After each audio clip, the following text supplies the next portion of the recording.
ഇതാ നമ്മുടെ നാട്ടിലുള്ള സകല പെൺപിള്ളേർക്ക് ലൈനുണ്ട്. പക്ഷെങ്കിൽ ഈ നമ്മുടെ നാട്ടിലുള്ള ഒരു 60% ആൺപിള്ളേർക്കും ലൈനില്ല. എന്നെ പോലുള്ള 1-2 ആൺപിള്ളേർക്ക് മാത്രമേ ലൈനുള്ളൂ. ഇവളന്മാരൊക്കെ പിന്നെ ആരെയാണ് ഈ പ്രേമിക്കുന്നത്? ഇപ്പോഴത്തെ പെൺപിള്ളേരല്ലെങ്കിൽ തേപ്പാടാ. ശരിയാണോ പറഞ്ഞത്? അവിടെ ബാക്കിയുള്ള പെൺപിള്ളേരെ കാണുന്ന പോലെ എൻ്റെ കൊച്ചിനെ കാണില്ല. അവളൊരു പാവമാണ്.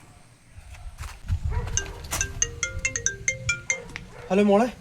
ഹലോ ചേട്ടൻ ഇച്ചിരി റീലാക്കണ്ടായിരുന്നു. വലിയ റേറ്റ് ഒന്നുമില്ല. ബ്രേക്കപ്പ്. അയ്യോ മോളെ. ഹലോ. എന്റെ പുറകെ വരരുത്. അവൾ എന്നെ തേച്ചടാ. അപ്പൊ പുതിയ കൊച്ചിനെ നോക്കാൻ പോകണം. അതന്നെ ട്രിപ്പ് പോവാണോ? ട്രിപ്പ് പോവാടാ പന്നികളെ.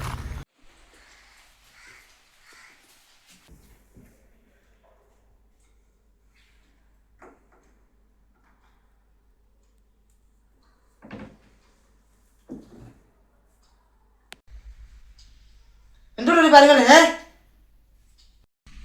അത് പിന്നെ ഒന്നുമില്ല അച്ഛാ. എന്തോടാ പറയടാ. അത് പിന്നെ അച്ഛാ, അമ്മരുടെ ടൂർ പോകുന്നുണ്ട്. ഞാനും പോക്കോട്ടെ. സമയം എല്ലെടുത്ത് നമുക്ക് ടൂറിനെ കുറിച്ച് ആലോചിക്കാം. ഒരു വേടാ.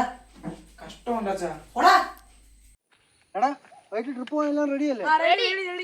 ഞാൻ റെഡി അല്ലണ്ണ. എന്റെ വീട്ടിൽ സമ്മതിക്കത്തില്ല. അവിടെ വീട്ടുകാരാണോ അതിന്റെ കാര്യങ്ങൾ തീരുമാനിക്കുന്നത്? വീട്ടുകാരോട് പോകാൻ പറ. സ്വന്തമായിട്ട് തീരുമാനം എടുക്കാനുള്ള ചങ്കുറപ്പ് വേണം. അണ്ണൻ പറഞ്ഞതല്ലേ, അണ്ണൻ അറിയാത്തോണ്ടാ. ഹലോ അച്ഛാ. നീ ട്രിപ്പ് പോകാൻ വേണ്ടി വീട്ടിൽ പൈസ വെച്ചിട്ട് ഞാൻ അറിഞ്ഞു. ഇല്ലച്ചാ.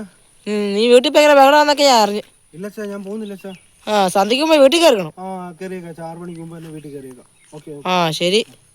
പിന്നെ ഇവനില്ലല്ലോ, നമുക്കെന്നാ പിന്നെ ട്രിപ്പ് പോകണ്ട. ഇവന് വീട്ടുകാരെ ധിക്കരിക്കാനുള്ള ഇതൊന്നുമില്ല, ചങ്കുറപ്പൊന്നുമില്ല. അങ്ങനെ പിന്നെ നമുക്ക് ട്രിപ്പ് ക്യാൻസൽ ആക്കാം. വേണ്ട, പോട്ടെ.